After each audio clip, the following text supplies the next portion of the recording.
Mütəmadi olaraq bilirsiniz ki, mənim ən çox danışdığım bir mövzu var, bir məsələ var. TikToker Bəniz adı ilə tanınan Aybəniz Xəlilovanın işi üzrə məhkəmə prosesində son günlər, son vaxtlar yaşanan hallar bir daha mənə əminliklə onu deməyə əsas verir ki, Azərbaycanda rüşvətlə istənilən şəxsi belə çıxır ki, həbs eləmək, onun haqqında qurama, qondarma ittiham tərtib edərək məhkəməyə göndərmək və dırnaqarası şəkildə təqsirlənilən şəxs qismində cəlb olunmuş, əslində isə zərər çəkmiş şəxs olan istənilən vətəndaş, istənilən insanı qanunsuz və əsassız yerə uzun müddət həbsdə saxlamaq mümkündür. Mən bunları gördüm, mən bunlara şahid oldum, əziz və dəyərli izləyicilər. Və bununla bağlı biz Daxili İşlər Nazirliyində cənab nazir Vilayət Eyvazovun da qəbulunda olduq.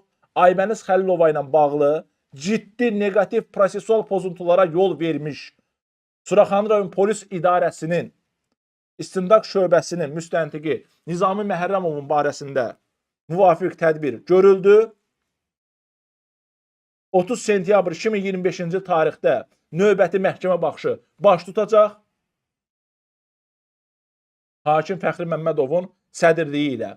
Artıq zərər çəkmiş şəxs də bu barədə məhkəmədə öz ifadəsini verərək Aybəniz Xəlilovanın onun tərəfindən şərləndiyini etiraf edib və eyni zamanda burada vəkil Nüşabə Ağayevanın qanunsuz və cinayət xarakterli əməllərindən söz açılır. Suraxanı rayon prokurorunun prokuror müavini Erciz Qəniyevin qanunsuz və cinayət xarakterli əməllərindən söhbət gedir və eyni zamanda adını çəkdiyim Suraxanı rayon polis idarəsinin istintaq şöbəsinin müstəntiqi Nizami Məhərrəmovun adından və əməllərindən söhbət gedir. Yəni, bu şəxslər bilə-bilə ki, Aybəniz Xəlilova günahsızdır, təqsirsizdir, onu təqsirlənilən şəxs qismində özlərinin əvvəlcədən qurduğu, quraşdırdığı qondarma cinayət işinə cəlb ediblər. Təəssüflər olsun ki, məhkəmələr də elə istintaq orqanının sifarişini yerinə yetirib, tapşırığını yerinə yetirib ki, bu belədir Azərbaycanda. Məhkəmələrə nəzarət istintaq orqanlarına məxsusdur, prokurorluğa məxsusdur, dövlət ittihamını müdafiə edən quruma məxsusdur. Bu üzdən də Azərbaycan insanı, Azərbaycan vətəndaşı günahsız olduğunu bilsə də belə, içində bir inam, etimad olmur məhkəmələrə qarşı. Bəzən insanlara gəlib deyirlər ki, məhkəmə hökmü çıxıb, get apellyasiya şikayəti ver. Axı niyə? Nəyə görə? Nəyə görə belə bir qondarma, qanunsuz, əsassız, ədalətsiz məhkəmə hökmü çıxmalıdır ki, mən də ondan apellyasiya şikayəti vermək məcburiyyətini yaşayayım.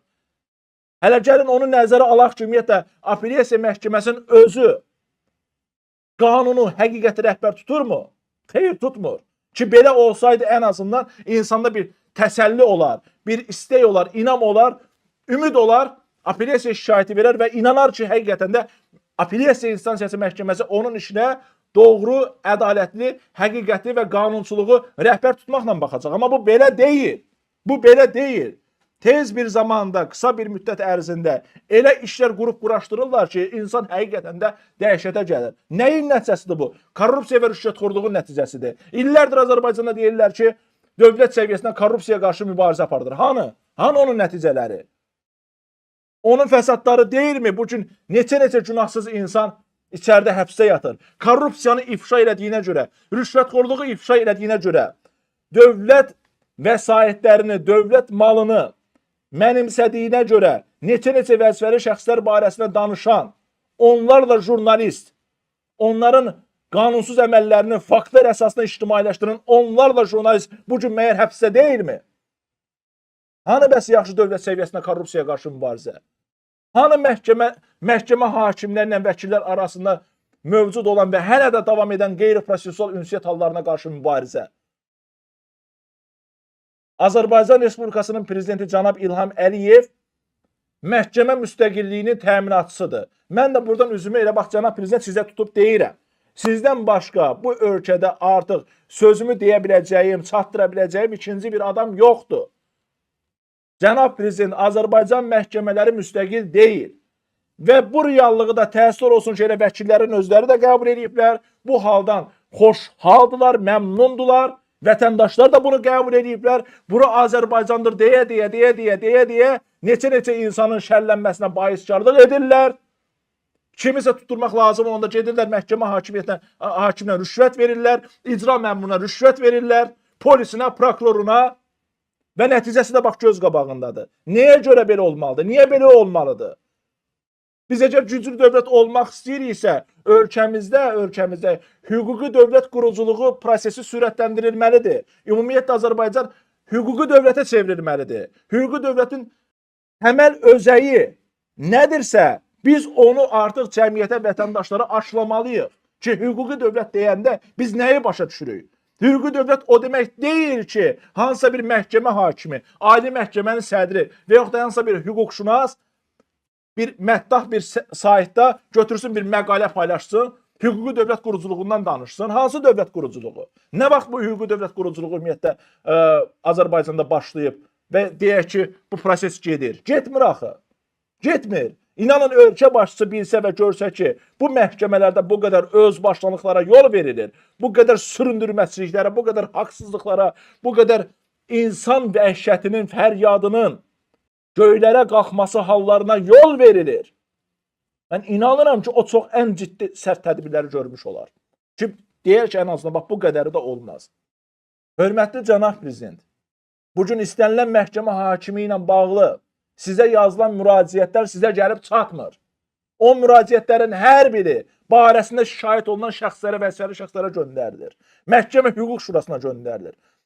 Məhkəmə Hüquq Şurasında müqəvva bir orqan olduğundan dolayı hakimlərlə bağlı edilən, istər əsaslı olsun, istərsə heç bir sübuta söykənməsin, heç bir şikayətə Məhkəmə Hüquq Şurasına demək olar ki, baxılmır. Baxılmır. Ancaq gərək gedəsən, tələb eləyəsən, təkrar müraciətlər edəsən, təkrar şikayətlər edəsən, ondan sonra sənin müraciətlərinə baxılsın. Gedirsən dövlət qurumuna, soruşursan, mənim müraciətimə niyə baxmırsan? Sakit şəkildə. Cavab verən yoxdur. Mənim müraciətimə niyə baxmırsan? Yenə də cavab verən yoxdur. Mənim müraciətimə niyə baxmırsan?